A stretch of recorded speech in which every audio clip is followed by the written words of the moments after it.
is Pratima Bharti and welcome to my channel. Today in this video I am going to tell you about passive of can. दोस्तों आज के इस video में मैं आपको बताने जा रही हूँ कैन का पैसिव।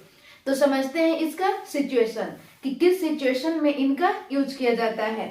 दोस्तों सबसे पहले आपको पैसिव समझने के लिए एक्टिव समझना होगा ताकि आप अच्छे तरीके से पैसिव समझ सके।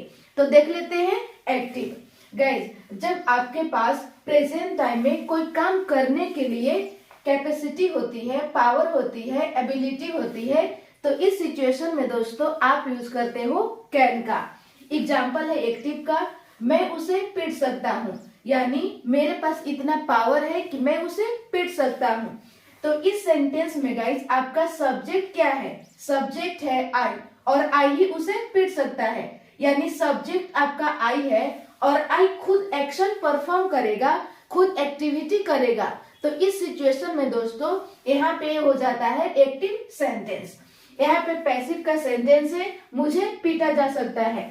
तो अभी भी दोस्तों इस सेंटेंस में आपका सब्जेक्ट क्या है? सब्जेक्ट अभी भी है इस सेंटेंस में आई ही। लेकिन गाइस आई किसी काम को खुद अंजाम देगा? नहीं, आई किसी काम को खुद एक्शन परफॉर्म नहीं करेगा, कोई एक्टिविटी नहीं करेगा, कोई कार्य नहीं करेगा, बल्कि आई के साथ ही कुछ होगा, यानी सब्जेक्ट के साथ ही कुछ होगा। सब्जेक्ट आपका पिट जाएगा, यानी सब्जेक्ट आपका नॉन डूअर है, सब्जेक्ट रिसीव करेगा, सब्जेक्ट रिसीवर है। तो इस सिचुएशन में दोस्तों ये होता है आपका पैसिव। एक्टिव में है कि सब्जेक्ट किसी काम को खुद अंजाम देगा, और पैसिव में है कि सब्जेक्ट किसी काम को खुद अंजाम नहीं देगा, बल्कि सब्जेक्ट के साथ ही कुछ होगा। तो ये हो जाता है आपका पैसिव। यहाँ तक क्लियर है? अब हम लोग देख लेते हैं एक्टिव का पॉजिटिव स्ट्रक्चर। सबसे पहले आपको यूज करना है सब्जेक्ट प्लस कैन, और सब्जेक्ट के साथ आपको यूज करना होता है कैन का। चाहे सब्जेक्ट आपका सिंगुलर हो या प्लूरल हो, आपको ऑल सब्जेक्ट के साथ यूज करना है कैन, प्लस वर्ब की first form and then object. Example है मैं उसे पीट सकता हूँ, तो सबसे पहले यूज करना है सब्जेक्ट। सब्जेक्ट है आई, इसके बाद यूज करना है कैन, प्लस वर्ब का फर्स्ट फॉर्म। वर्ब है पीटना, यानी बीट, किसे? उसे, हिम। मैं उसे पीट सकता हूँ, आई कैन बीट हिम। यहाँ पे पैसिव सेंटेंस है मुझे पीटा जा सकता है। तो सबसे पहले इसका हम लोग समझ लेते हैं स्ट्रक्चर। इसका स्ट्रक्चर है पॉजिटिव स्ट्रक्चर है। सबसे पहले यूज करना है सब्जेक्ट, लेकिन सब्जेक्ट आपका कैसा है?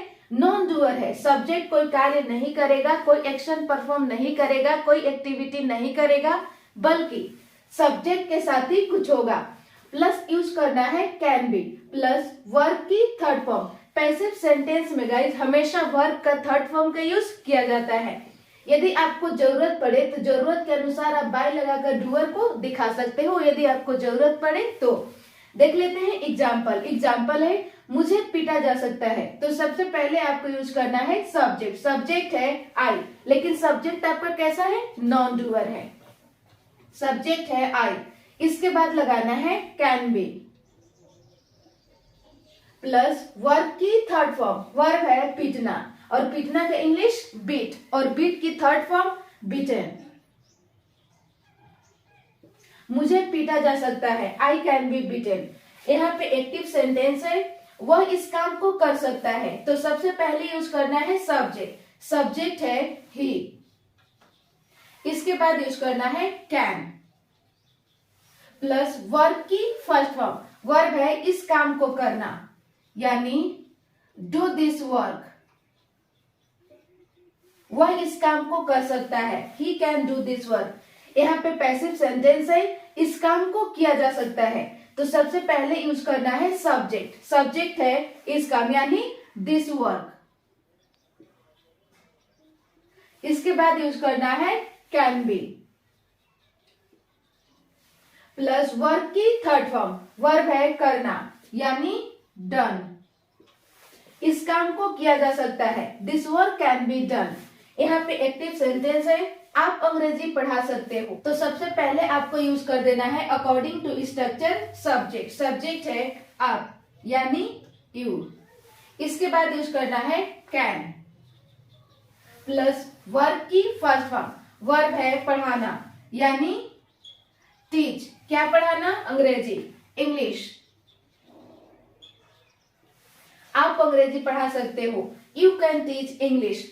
यहाँ पे पैसिव का सेंटेंस है, आपको अंग्रेजी पढ़ाया जा सकता है। तो सबसे पहले यूज कर देना है सब्जेक्ट, लेकिन सब्जेक्ट आपका कैसा है? नॉन डूअर है, सब्जेक्ट है यू। इसके बाद यूज करना है कैन बी प्लस वर्ब की थर्ड फॉर्म, वर्ब है पढ़ाना यानी टीच, और टीच की थर्ड फॉर्म टॉट। टॉट क्या पढ़ाना? अंग्रेजी, इंग्लिश। आपको अंग्रेजी पढ़ाया जा सकता है, you can be taught English. ये हो गया दोस्तों आपका पैसिव का पॉजिटिव स्ट्रक्चर का सेंटेंस। अब हम लोग देख लेते हैं पैसिव का नेगेटिव स्ट्रक्चर। सबसे पहले आपको यूज करना है सब्जेक्ट, लेकिन सब्जेक्ट आपका कैसा है? नॉन डूअर है। सब्जेक्ट कोई कार्य नहीं करेगा, कोई एक्शन परफॉर्म नहीं करेगा, कोई एक्टिविटी नहीं करेगा, बल्कि सब्जेक्ट के साथ ही कुछ होगा। प्लस यूज करना है can not be plus verb की थर्ड फॉर्म। यदि आपको जरूरत पड़े तो जरूरत के अनुसार आप बाई लगाकर डूअर को दिखा सकते हो। यदि आपको जरूरत पड़े तो एग्जाम्पल है उसे आमंत्रित नहीं किया जा सकता है, उसे आमंत्रित नहीं किया जा सकता है। तो सबसे पहले यूज करना है सब्जेक्ट, सब्जेक्ट है उसे यानी ही। इसके बाद लगाना है can not be, can not be plus verb की थर्ड फॉर्म, वर्ब है आमंत्रित करना यानी इनवाइटेड, उसे आमंत्रित नहीं किया जा सकता है, he can not be invited. या फिर आप इसे शॉर्ट में कह सकते हो ही कांट बी इनवाइटेड। ये हो गया दोस्तों आपका पैसिव का नेगेटिव स्ट्रक्चर का सेंटेंस। अब हम लोग देख लेते हैं इंटेरोगेटिव स्ट्रक्चर।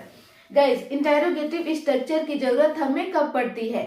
जब कभी भी गाइस हम सामने वाले व्यक्ति से यस और नो जानना चाहते हैं, तो इस सिचुएशन में हमें इंटेरोगेटिव स्ट्रक्चर की जरूरत पड़ती है।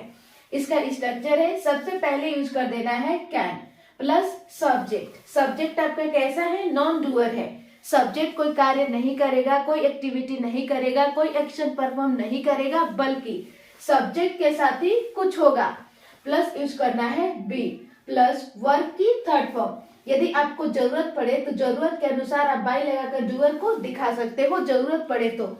एग्जाम्पल है क्या आपकी बहन को सूचित किया जा सकता है? क्या आपकी बहन को सूचित किया जा सकता है?